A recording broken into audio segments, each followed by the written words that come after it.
Hey friends, it's Willow here and I'm back today to show a traveler's notebook layout. And today I'm playing a long lap to scrap on traveler's notebook challenge. This monthly challenge is hosted by myself. As you can see, this challenge mainly focuses on traveler's notebook and it will provide special sketch for you. So if you are interested in, I will link the challenge information down below. I grabbed one photo and some pattern papers. I go through my papers and try to figure out what I want to use. I saw this gray striped paper went well with the photo because the tone of this photo is gray and black with a little bit yellowed. So I'm going to create my background. I cut out the gray paper and adhere it to the top and bottom of my page. I'm going to back my photo with some papers and go through some embellishment. I really love this tag. It has many mini hearts with yellow highlight, so I'm going to layer it behind the photo. I also add a piece of vellum to tone down everything behind the photo a little bit. So I do want to add some more colors to my page. I really like these flowers and colors, so I'm going to fussy cut it and figure out where I want to use it.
After sticking down the flowers, I also want to add a little bit more embellishment.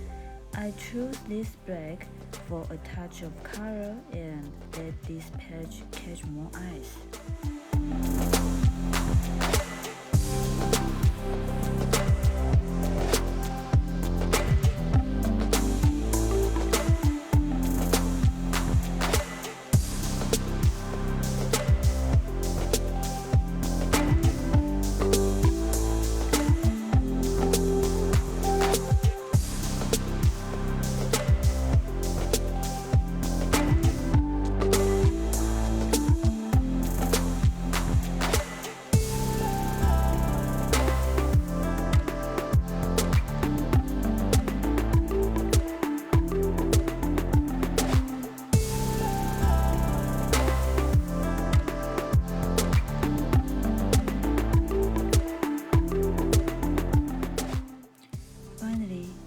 Stick down the title and add stamping.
See you soon. Bye bye.